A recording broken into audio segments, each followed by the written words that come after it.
नमस्कार, घटना चक्र बुक वीडियो के इस शैक्षणिक मंच पर आपका स्वागत है। हमारा उद्देश्य है ज्ञान को सरल, स्पष्ट और सुलभ रूप में आप तक पहुंचाना। आइए आरंभ करते हैं अध्ययन और सफलता की इस यात्रा को। नमस्कार, आज हम बात करने वाले हैं भारत की ट्रेड पिक्चर की। जानते हैं ये कितनी तेजी से बदल रही है? तो चलिए आज हम सीधे ताज़ा आंकड़ों में उतरते हैं और उन रणनीतियों को समझने की कोशिश करते हैं जो भारत के आर्थिक भविष्य को एक नई शक्ल दे रही हैं। तो हमारी आज की सारी बातचीत का आधार है ये सरकारी इन्फोग्राफिक। ये हमें अप्रैल 2024 में भारत के फॉरेन ट्रेड की एक कह सकते हैं बड़ी दिलचस्प तस्वीर दिखाता है। तो फिर देर किस बात की? चलिए इन आंकड़ों की एक एक परत को खोलते हैं और देखते हैं कि इनके पीछे की कहानी आखिर है क्या। तो यहाँ पर सबसे बड़ा सवाल यही उठता है कि ये जो बढ़ते हुए नंबर्स हैं और ये जो नई नई सरकारी पहलें हैं, ये सब मिलकर भारत की इकोनॉमी को आखिर किस तरफ ले जा रही हैं? चलिए इसी सवाल का जवाब ढूंढते हैं। तो सबसे पहले एक नज़र डालते हैं उन मेन नंबर्स पर जो भारत की हाल की ट्रेड परफॉर्मेंस की पूरी कहानी की बुनियाद हैं। अब ये चार्ट देखिए, इसमें एकदम साफ साफ दिख रहा है कि पिछले साल के मुकाबले मर्चेंटाइज एक्सपोर्ट्स और इंपोर्ट्स दोनों में ही जबरदस्त बढ़ोतरी हुई है। और ये जो उछाल है ना, ये भारत के इकोनॉमिक रिकवरी की मजबूती का एक बहुत ही सॉलिड सिग्नल है। और बात करें सर्विस एक्सपोर्ट्स की, तो वहां तो परफॉर्मेंस वाकई कमाल की रही है। अप्रैल 2024 में ये आंकड़ा $131 बिलियन तक पहुंच गया।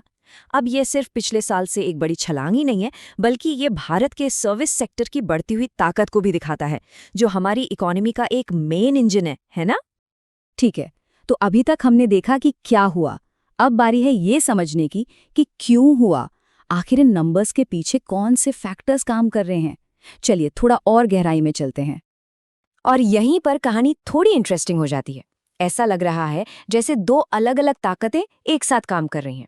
एक तरफ तो देखिए, दुनिया भर में तेल की कीमतें गिरी हैं, जिसका असर हमारे पेट्रोलियम एक्सपोर्ट की वैल्यू पर पड़ा है और ग्रोथ थोड़ी धीमी हुई है। लेकिन दूसरी तरफ इंपोर्ट्स में जो उछाल आया है, वो एक बहुत ही पॉजिटिव साइन है। इसका सीधा मतलब है कि देश के अंदर डिमांड काफी मजबूत है और लगातार बढ़ रही है।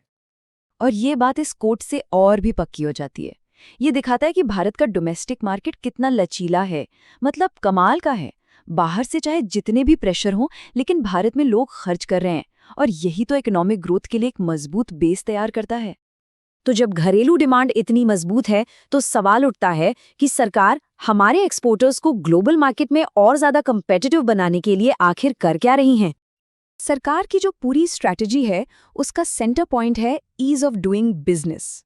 अब इसका सीधा सा मतलब ये है कि भाई, जो भी फालतू की कागजी कार्रवाई है उसे खत्म करो, प्रोसेस को आसान बनाओ, ताकि एक्सपोर्टर्स के लिए अपना माल दुनिया भर के बाजारों तक पहुंचाना एकदम मक्खन जैसा आसान हो जाए। तो चलिए इन 5 खास पहलुओं को थोड़ा करीब से देखते हैं। इसमें सब कुछ शामिल है, इंफ्रास्ट्रक्चर को अपग्रेड करने से लेकर जिससे लॉजिस्टिक्स तेज हो और डिजिटल प्लेटफॉर्म बनाने तक जिससे ट्रेड आसान हो। हर एक कदम को बहुत सोच समझकर डिजाइन किया गया है, ताकि एक्सपोर्टर्स के रास्ते में आने वाली हर रुकावट को हटाया जा सके। जैसे EBRC को ही ले लीजिए। इसे आप एक तरह के डिजिटल रसीद समझ सकते हैं, जो एक्सपोर्ट के लेन देन को सुपर फास्ट बना देती है। ये सुनने में छोटा सा बदलाव लगता है, लेकिन ये बहुत पावरफुल है। इससे एक्सपोर्टर्स का टाइम और पैसा दोनों बचता है, और ये पूरे सिस्टम को डिजिटल बनाने की जो बड़ी कोशिश है, ये उसी का एक हिस्सा है। तो फिर इन सब बातों का भारत के ट्रेड के भविष्य के लिए क्या मतलब निकलता है? चलिए सारे पॉइंट्स को जोड़कर एक बड़ी तस्वीर देखने की कोशिश करते हैं। तो कुल मिलाकर 3 बड़ी बातें सामने आती हैं। पहली, कि दुनिया में चाहे कितनी भी उथल-पुथल हो, भारत का ट्रेड बढ़ रहा है। दूसरी, हमारा जो घरेलू बाजार है वो बहुत मजबूत है और एक सॉलिड बेस दे रहा है। और तीसरी, एक्सपोर्टर्स को ताकत देने के लिए एक जोरदार डिजिटल फर्स्ट अप्रोच अपनाई जा रही है। और यहीं पर आकर हम एक बहुत बड़े सवाल पर रुक जाते हैं। क्या ये जो डिजिटल ट्रांसफॉर्मेशन हो रहा है, ये वाकई में भारत की ट्रेड पोटेंशियल को पूरी तरह से अनलॉक करने की चाबी साबित होगा? क्या इससे भारत ग्लोबल स्टेज पर एक असली लीडर बनकर उभरेगा? खैर, इसका जवाब तो आने वाला वक्त ही देगा।